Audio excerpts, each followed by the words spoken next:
3년 전쯤에 서울 강남에서 결혼식이 있어서 신부 때 하객으로 제가 참여한 적이 있었습니다.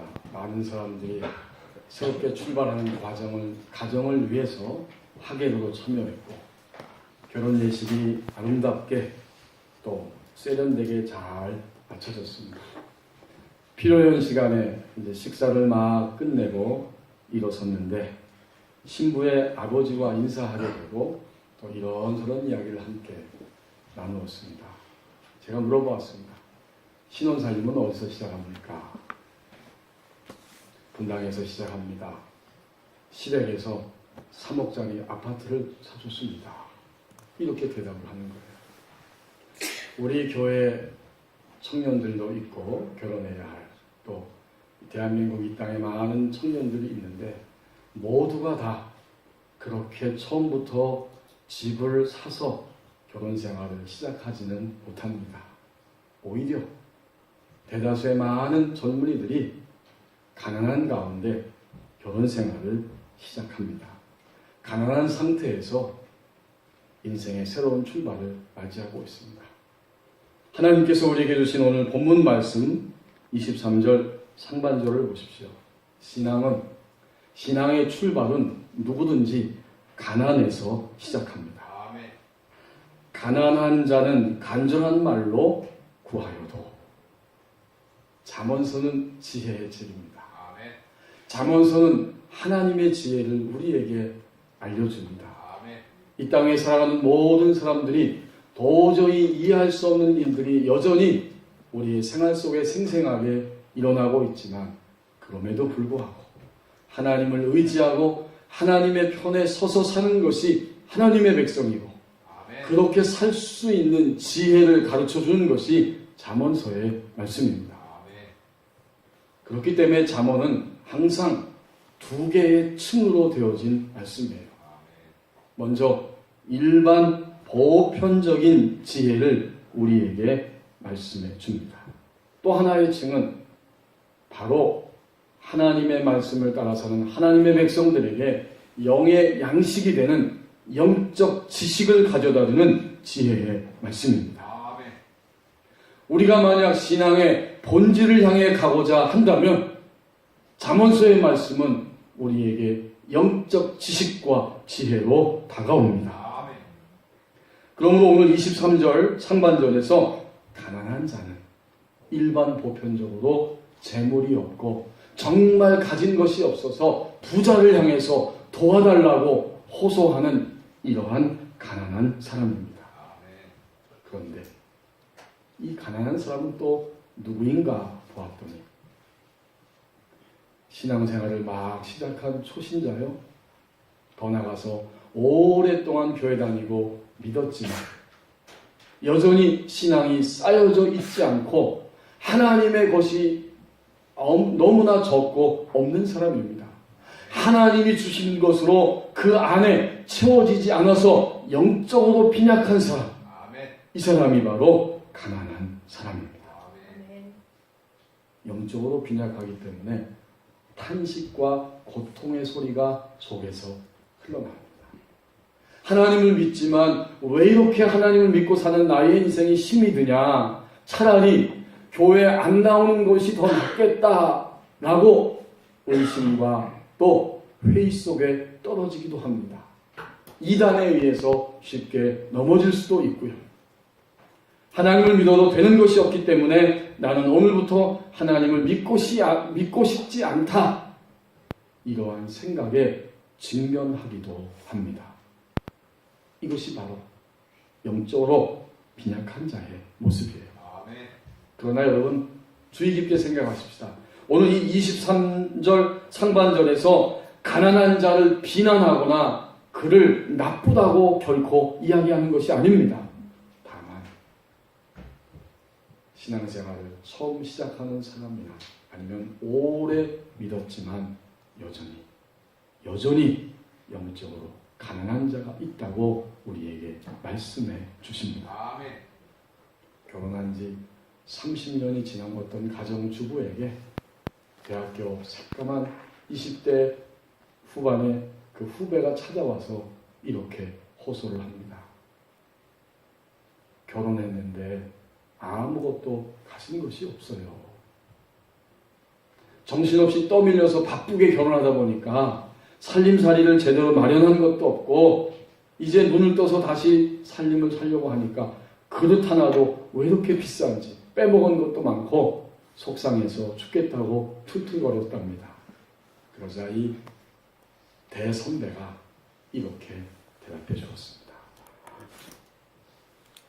준비한다고 해서 다 마련할 수 있는 것도 아니고 또 급하게 준비했다가 가구를 잘못 산 경우에는 집안에 맞지 않아서 손해를 볼 수도 있는 것이고 살다가 보면 그 밥주걱 하나, 자기의 이야기죠.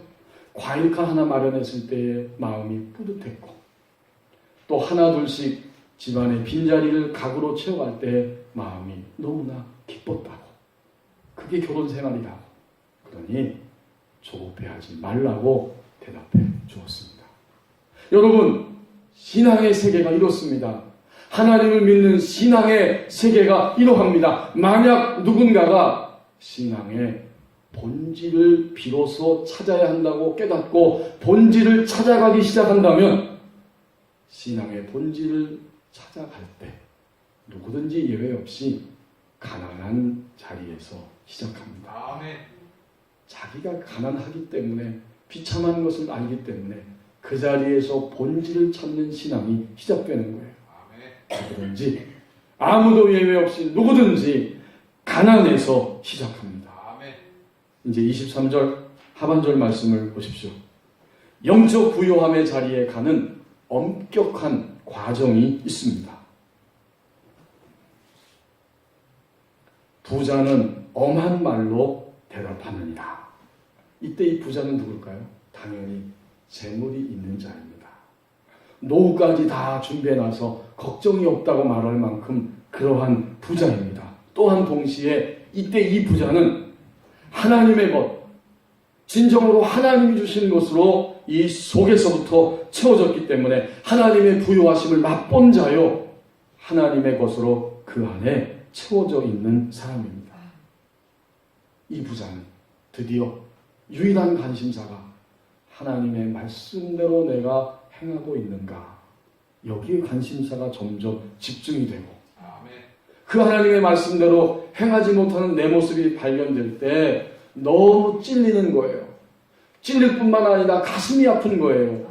여전히 하나님의 부요하심을 맛보았지만 하나님 말씀대로 행할 수 없는, 행하지 못하고 있는 나의 이 모습이 얼마나 비참한지 찔리고 가슴이 아프고 답답해서 회개의 자리에 나가 무릎을 꿇는 사람입니다. 아멘. 그 회개를 통해 반드시 그 과정을 넘어서기를 원합니다. 아멘.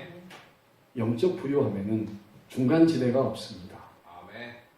그 자리, 그런 태도, 그런 표정, 그런 포장지를 마침내 걷어내고 그 자리를 넘어가기를 소망합니다. 아멘. 자, 만약 그런 자리를 넘었었다면 내 자신이 알고 하나님이 아십니다. 아멘. 더 나가서 사탄도 악한 영도 금방 눈치를 챕니다. 아멘. 그런 의미에서 영적 부요함의 자리에 가는 과정에는 엄격함이 있고 엄중함이 있습니다. 아멘. 엄격한 과정입니다. 제가 일전에 말씀드렸던 것처럼 광나루 장신대 학부 신학과를 제가 입학했는데 1학기 때 갑자기 저희 담임 목사님이 저한테 그 교회에서 개척한 개척교회 가서 아동부 청년부 맡아서 봉사를 합니다. 저희 선배가 먼저 가서 봉사를 했는데 여러 가지 일들이 겹쳐가지고 도저히 거길 나오지 않으면 안 되는 상황입니다. 그래서 물러나왔고 이제 신학생은 개척한 교회 그 본교회에서 신학생은 저 혼자뿐이니까 목사님이 가라는 거예요. 저는 뭣도 모르고 갔어요. 가라고 하니까. 가서 아동부, 청년부만 하는 줄 알았는데 찬양 인도도 하고 뭐 심야기도 인도도 하고 아침부터 저녁까지. 심지어는 그때 걸어서 1시간 정도 걸리는 거리였는데 새벽 기도도 나오라는 거예요. 그 개척교회 담임 목사님. 그래서 일주일에 새벽교회를 한 2번 정도는 꼭 다닌 적도 있었습니다. 이제 5월달이 돼가지고 아동부 아이들 데리고 운동장에 가서 선생님들과 함께 체육대회를 하려고 하는데, 교사에 하면서 그 개척교회 담임 목사님 아들이 선생님인데 그냥 가서 운동장 사용하면 됩니다. 그러는 거예요. 그게 무슨 소리입니까? 그 교사들하고 막 의논했더니 교사들이 다 반대하는 거예요. 그래도 공문을 보내서 그 학교의 협조를 구한 다음에 가야 된다고. 그게 맞다고. 이렇게 결의를 해가지고 공문을 보냈어요. 그랬더니 답신이 왔는데, 사용하는 것은 좋습니다. 그러나 사용료를 내십시오. 이렇게 답신이 왔어요. 그 사실을 이제 그 개척교회 담임 목사님께 보고를 해서 올렸더니 이 목사님이 화가 나셨어요. 아동부 교사들 다 오라는 거예요. 저도 오라는 거예요. 갔더니 하신 말씀이, 한국 사람들은요, 그냥 가서 사용하면 별 이상 없지만 꼭 공적으로 문서를 내밀면 돈을 달라고 합니다. 이 목사님이 몇 번 경험이 있으셨던 거예요. 그래서 내가 그런 사람들 상대로 돈을 줄 수 없다고 자기 아들을 가리키면서 막 야단을 치는 거예요. 내가 그냥 가라고 그랬지 않냐.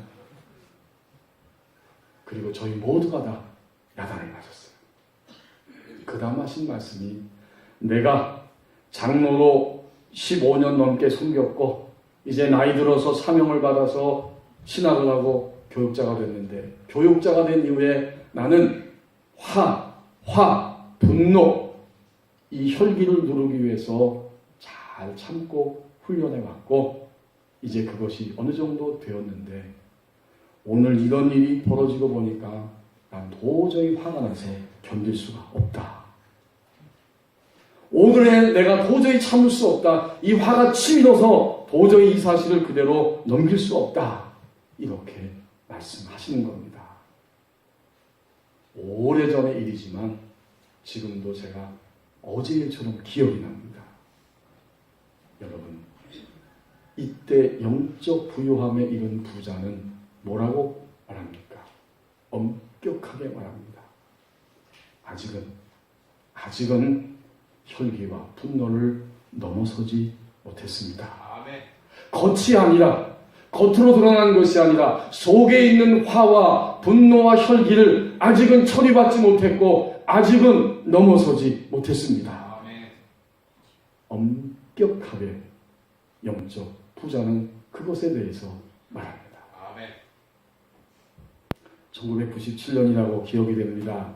제가 서울 구로동에 있는 교회에서 부목사로 섬길 때 이제 일을 마치고 성산대교에서 빠져나와서 대인동 쪽으로 막 차를 몰고 가는데, 그때 지하철 공사를 해서 그 차도가 울퉁불퉁해요. 쇠철판으로 깔려 있어가지고 그 길을 막 운전하고 지나가는데 울퉁불퉁하다 보니까 제가 잠깐 실수를 해가지고 달리다가 왼쪽 차선으로 확 차선을 넘어가고 말았어요. 그와 동시에 뒤에 달려오는 자가용 한 대가 빵 하고 클락션을 누르면서 제 차 쪽으로 바싹 다가옵니다. 제가 달리면서 마음이 부담스럽잖아요. 창문을 싹 내렸더니 그 상대방 남자분도 창문을 열면서 싹 접근해 옵니다. 어떻게 될까? 그 짧은 시간에 그 남자분이 웃으면서, 정말 위험했습니다. 큰일 날 뻔했습니다. 그리고 창문을 올리고 그냥 휙 하는 거예요. 그러고 나니까 저는 마음이 더 미안한 겁니다. 지금 생각할 때 그때 그 남자분이 꼭 예수님 믿는 분이면 좋겠다 하는 생각이 듭니다. 왜요? 예수님을 믿고 그리스도인이 되면 겉이 아니라 속에 있는 것들이 드러나고 처리를 받아서 반드시 영적 부요함의 자리에 간다는 것을 증명하는 사람이 있다는 것을 알려주기를 소망하기 때문입니다. 정말 그 부요함의 자리에 가서 영적 부요함의 엄격한 과정을 넘어서는 그리스도인들이 있다는 것을 증명해 주기를 원하기 때문입니다. 얼마 전 저는 그런 이야기를 들었습니다. 우리 교회 성도님한테, 목사님, 제가 찾아갔더니 얼마나 태도가 거만하고 얼마나 나를 무시하는지 찾아갔다가 그만 마음에 상처만 입고 왔습니다. 그래요. 그런 거만함, 그러한 태도, 그런 모습을 가지고 누군가 있다면 아직도 영적으로 부유함의 자리에 가지 못한 것입니다. 우리는 정말 주님을 믿고 오랜 시간이 되었지만 아직까지도 영적 부유함의 자리에 가는 일은 너무나 쉽지가 않습니다. 우리는 종종 게을러요. 주님을 믿고 있지만 게으릅니다. 사람들의 칭찬에 목을 말라 합니다. 사람들을 자기의 관리체계 안에 가둬두려고 하는 경향이 있습니다. 자신의 가치를 잃어버리고 열등의식에 사로잡히기도 합니다. 오늘에 대한 염려, 미래에 대한 염려, 더 나아가서 죽음에 대한 두려움이 종종 우리 마음에 찾아오기도 합니다. 이런 모든 육신적인 속성의 것들을 넘어서는 데에는 바로 엄격한 과정이 있습니다. 이제 우리가 이 모든 것들을 넘어서고자 할 때에 계속해서 그 길로 달려간다면 언젠가는 그 길을 넘어서게 되는데 영적 부유함의 자리에 올라서서 내 안에 있는 그 육신적인 속성들을 하나씩 넘어선다면 그때 내 속에서 내가 이것을 넘어섰구나, 더 이상 시달리지 않고 있는 나 자신이 넘어섰다는 것을 알게 됩니다. 당연히 하나님도 아십니다. 더 나아가서 사탄도 악한 영도 금방 눈치채기 때문에 그 부분에 있어서 악한 영은 더 이상 공격하고 유혹하지 못합니다. 영적 부요함의 자리에 가는 엄격한 과정이 있습니다. 자, 이제 24절 말씀입니다. 상반절에 보십시오. 주님을 놓치고 사는 일이 종종 있다고 말씀합니다. 많은 친구를 얻는 자는 해를 당하게 되거니와. 친구가 거의 없는 사람도 있고, 사실 좀 저희 아이들이 종종 그런 얘기하지만 아빠는 학창시절에 친구도 없지? 친구 몇 명이야 지금까지? 그 친구를 꼽아보니까 10명도 안 돼요. 제가 좀 문제가 있긴 한 거예요. 살면서 보니까. 친구가 저같이 없는 사람도 있어요. 동시에 아주 친구가 많은 분들도 있습니다. 저희 교회가 기름을 넣는 주유소는 이 법원 주유소에 나가서 오른쪽에 바로 있어요. 거기에 가니까 나이 드신 분, 그 일하는 분 중에 두 분이 있더라고요. 그 두 분이 제가 차를 몰고 가면 교회 차인 줄 알고, 또 제가 차를 몰고 기름을 넣으면 목사인 줄 알아요. 가끔씩 말을 걸어오십니다. 목사님, 법원님 교회는 교인이 몇 명이에요? 또 저녁에 좀 늦게 제가 밤에 기름을 넣으러 가면 지금 퇴근하신 겁니까? 물어보세요. 일산에서 오시는 그 일하시는 분이 한 번은 저에게 그렇게 말합니다. 도대체 요새 교회가 뭐 하는 겁니까?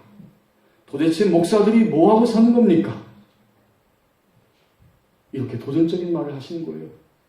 그러면서 하신 말씀이, 전 친구가 많습니다. 제가 일산 사는데 일산에 가면 목사 친구들 많아요, 저한테. 그러시더라고요.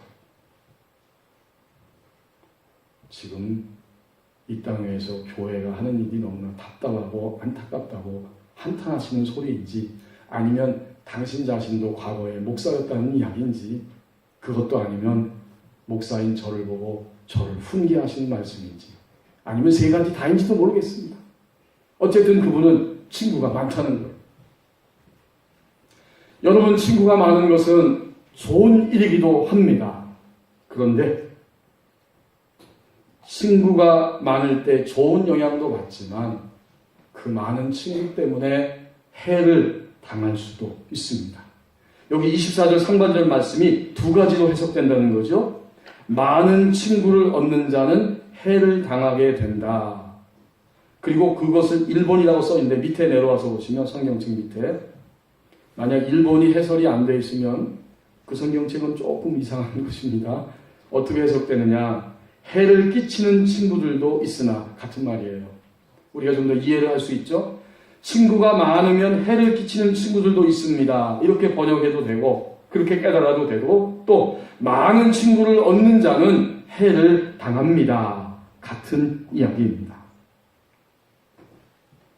초등학교 동창회 모임, 그 모임은 좋은 모임이고 거기서는 너도 나도 다 친구입니다. 중고등학교 동창회 모임, 좋은 모임이고 거기서는 나도 당신도 누구도 다 친구입니다. 그런데 대단히 유감스럽고 안타깝게도 그 모임에서 탈선이 일어나고 불륜이 발생합니다.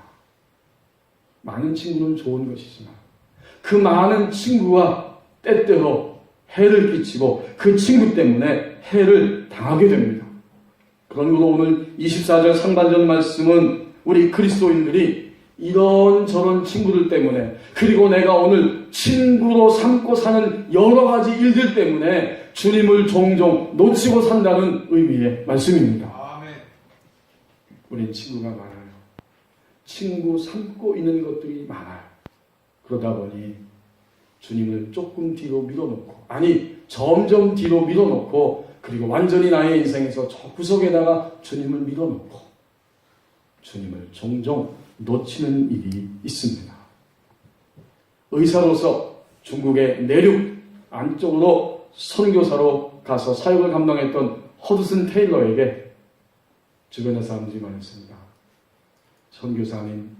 선교사님은 정말 영광스러운 일을 행하셨고 이 지구상에서 선교사님만큼 명예롭게 하나님의 일을 감당하는 분은 없습니다. 그러다 보니 혹시 선교사님도 때로는 교만한 마음이 들지는 않습니까? 그렇게 질문을 했어요. 허드슨 테일러 선교사님이 대답했습니다. 아닙니다. 정반대입니다. 저는 계속적으로 그런 생각을 갖게 하십니다. 하나님이 마음껏 사용하시기 위해서, 하나님이 마음껏 사용하실 수 있는 작고 연약한 사람을 찾고 찾으시다가 저를 발견한 것 뿐입니다. 라고 생각합니다. 허드슨 테일러는 주님을 놓치지 않는 삶을 살았다는 것이고 주님을 놓치지 않고 그의 인생을 살아가고 있다는 말씀입니다. 사실 우리는 주님보다 더 큰 것들을 너무 많이 가지고 있습니다. 주님의 인도하심과 주님의 생각과 판단보다는 여전히 더 많은 큰 것들이 우리 삶의 중심을 차지하고 있지는 않습니까? 그것이 근심일 수 있고 염려일 수도 있고, 더 나아가서 돈, 또 사랑이요, 명예요, 일들이요, 가지가지 수많은 것들이 주님을 뒤로 밀어내게 만들고 주님을 종종 놓쳐버리게 만듭니다. 이런 친구들이 우리에게 많다는 거예요. 자, 놓치면 어떻게 될까요? 만약 우리가 놓치면 어떻게 됩니까? 24절에 보니까 많은 친구를 얻는 자는, 그래서 종종 주님을 놓치고 사는 우리들은 해를 당하게 된다. 이 말의 문자적인 의미는 산산이 부서지다, 산산이 조각나다, 이런 뜻이에요. 그리스도인이 종종 주님을 놓치고 살 때 그의 인생은 현재 부서지고 조각난 인생이라는 의미입니다. 여러분, 현재 우리는 무엇 때문에 주님을 종종 놓치고 살아가고 있습니까? 영적인 부유함을 맛봤어요. 부자는요, 영적 부유함 맛본 사람이 부자예요. 그렇죠? 하나님께서 채워져 있으니까. 하나님의 부유하심을 맛봤고 하나님의 부유하심 때문에 마음의 평안과 평강이 흘러넘치고 그 따스한 안식의 세계 속에 이미 들어갔지만, 그렇게 영적인 부유함을 맛본 부자라고 할지라도 친구 삼은 것들 때문에, 여러 가지 것들 때문에 주님을 놓치고 사는 일이 종종 있다고 말씀해 주십니다. 자, 이제 마지막 부분을 함께 보시겠습니다. 24절 하반절이죠. 예수님과 친밀함이 신앙의 본질이라고 말씀합니다. 아멘. 어떤 친구는 형제보다 친밀합니다. 아멘. 여기서 어떤 친구는 우리를 사랑하시는 예수님입니다. 아멘. 이 친구라는 말이 그 레라는 단어인데 사랑하는 자, 이런 뜻이에요. 예수님은 우리의 친구, 곧 우리를 사랑하시는 분이십니다. 아멘. 그리고 우리를 향해서 너희들은 내 친구라고, 그리스도인들을 향해서 나의 친구라고 말씀하십니다. 성경에 여러 군데 그 이야기가 나오지만 누가복음 12장 4절에서 단적으로 주님이 이렇게 말씀하고 계십니다. 내가 내 친구 너희에게 말하노니. 예수님이 그 당시에 주님 곁에 둘러선 무리들 가운데 제자들을 보시면서 내가 내 친구 너희에게 말한다. 친구는요, 사랑하는 자입니다. 주님이 우리를 사랑하시고 그 말은 내가 주님을 사랑하게 되고 사랑하는 자리까지 가야 친구라는 겁니다. 그리고 친구 사이에는 친밀함이 있습니다. 사랑한다고 하는 것의 표현이고 증거가 바로 친밀함입니다. 자, 이 예수님의 사랑은 얼마나 인격적인지 모릅니다.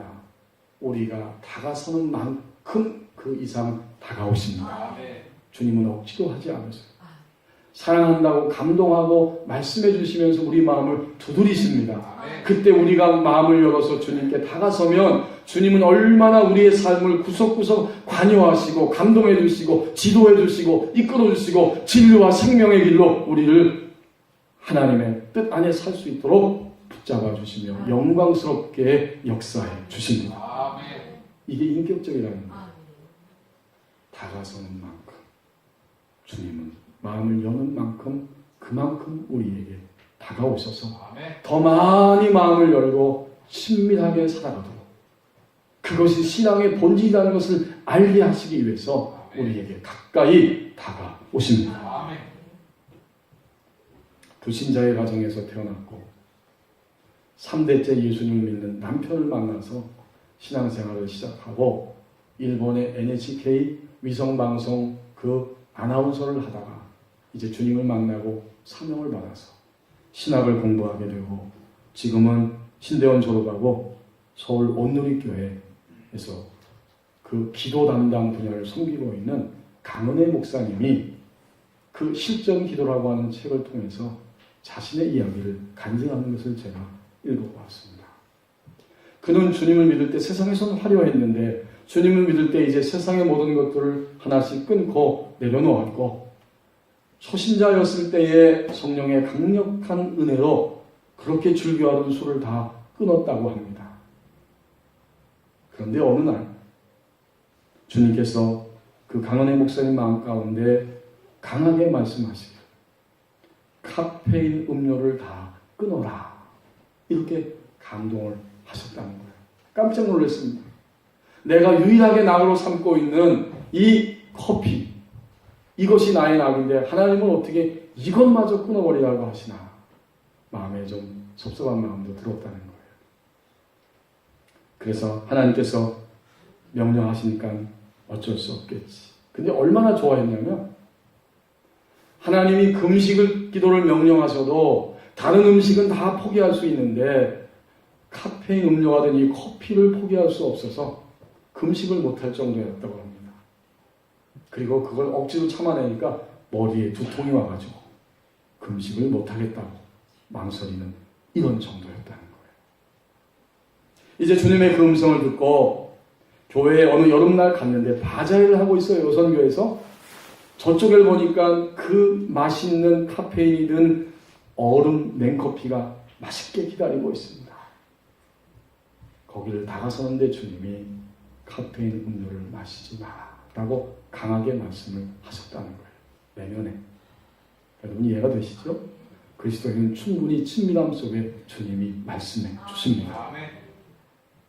하지만 그 음성을 무시하고 돈을 주고 맛있는 냉커피를 딱 들고 룰루랄라 기뻐서 딱 계단을 내려오는데 꽝 하고 넘어졌습니다. 얼음 조각이 다 튕겨버리고 얼마나 부끄러운지 그냥 정신없이 일어나가지고 아픈 줄도 모르고 얼음 조각을 막 짚고 있는데 교인들이 우르르 몰려옵니다. 그런데 그 교회 계단이 그때 그 계단은 단 2개였다고 합니다. 그 순간에 깨달았어요. 하나님이 카페인 음료를 마시지 말라고 했는데. 그분의 고백이 이런 고백입니다. 그날 그 사건을 통해 하나님은 또 다른 나를 보게 하셨다. 생각해보니 나는 힘든 일을 당하거나 슬플 때에는 당연히 주님께 나아갔지만 외로울 때, 찹찹할 때에는 주님께 그것을 들고 나가기보다는 카페인 음료 한 잔, 커피 한 잔을 가지고 센티한 감정을 늘 유지하면서 그것을 은근히 즐기고 있는 자신의 모습을 보게 하셨다. 여러분 이해가 되십니까? 그리고 이렇게 말합니다. 내가 주님을 의지하기보다는 커피를 더 의지하고 사랑하고 있었구나. 이것 때문에 커피를 끊으라고 하시는 거였어. 이것을 알고 나니까 하나님의 사랑이 얼마나 세밀하고 나의 삶의 전 영역을 다 관여하기를 원하시고 관여하고 계신가를 깨달을 수 있었습니다. 그냥 당장 커피를 끊었어요. 영원토록 커피를 못 마셨겠죠? 그러나 하나님 아버지는 얼마나 멋진 분인지 모릅니다. 한 달 정도 지나니까 이제는 커피를 마셔도 된다고 말씀해 주신답니다. 그래서 그날 이후에 커피를 마시는데 그때는 이제 하루에 한두 잔 디카페인 커피를 마시는 거예요. 아주 맛이 좋답니다. 그렇지만 더 이상 커피 자체에 집착하지 않게 되었습니다. 그리고 나니까 하나님의 임재가 얼마나 더 풍성한지 하나님의 깊은 임재 속에 들어갈 수 있었다고 고백합니다. 성도 여러분, 우리가 정말 이 모든 간증을 들으면서 아멘으로 화답하는데 이건 한마디로 말하면 뭘까요? 예수님과의 친밀함입니다. 친밀한 곳에 친밀해지기 시작하면 친밀해질 때 예수님이 우리에게 그토록 주시고자 하는 생명적인 보화가 쏟아지기 시작합니다. 이제 우리는 진정으로 우리의 인생에서 신앙의 본질이 무엇인가를 깨닫습니다. 예수님과의 친밀함이 신앙의 본질입니다. 2월 초에 우리 교회 집사님 어떤 부부하고 식사를 하는데 그 남편 집사님이 목사님, 저는 자녀들을 위해서 가정을 책임져야 하기 때문에 죽도록 일을 했습니다. 죽을 힘을 다해서 노력했더니 어릴 때 받은 상처가 컸지만 죽을 힘을 다해서 노력했더니 예수님을 믿고 난 이후에 모든 것을 이기고 극복할 수 있었습니다. 제가 그 말에 감동이 되고 도전이 됐어요. 우리는 예수님을 믿으면서 여전히 인생 전체를 걸지 않고 있습니다. 여러분은 어떠세요? 저는 그게 답답합니다. 내가 정말 오늘 주님이 부르셔도 후회하지 않을 만큼 나의 인생 전체를 걸고 주님 사랑 안에 들어가서 주의 명령대로 말씀을 지키며 살아가고 있는가? 여전히 문제. 여러분도 문제 많다고 하죠. 저도 문제가 있다고 생각합니다. 나도 문제 있고 교회도 세상도 모든 지구촌에 문제가 터지고 있습니다. 문제 속에 살지만 가장 큰 문제는 그리스도인에게 다른 것이 아니라 여전히 죽을 만큼 내 인생을 던질 만큼 그렇게 주님을 믿지 않는 것이 문제입니다. 여전히 감춰놓은 게 많아요. 이 부분은 주님 필요 없고 이 부분은 주님이 상관하지 않으셔도 되고 이것은 내가 한다는 겁니다. 내가 고민하고 내가 알아서 한다는 겁니다. 인생 전부를 걸고 주님을 믿어야 할 것입니다. 예수님과의 친밀함이 신앙의 본질이라고 말씀해 주십니다. 목이 마르면 물을 찾게 되고 물을 마시면 갈증이 해소됩니다. 신앙생활은 생명수를 마시는 것과 같습니다. 신앙의 본질을 향해 가고자 하면 인생의 목마름이 해결됩니다. 누구든지 아무도 예배 없이 가난해서 시작합니다. 영적 부유함의 자리에 가는 엄격한 과정이 있습니다. 부유함을 맛보았지만 주님을 놓치고 사는 일이 종종 우리에게 있습니다. 예수님과의 친밀함, 이것이 신앙의 본질입니다. 오늘 이 주일 아침 우리 모두에게 말씀하십니다. 나의 신앙이 본질을 향해 가라고 말씀해 주십니다. 기도하겠습니다.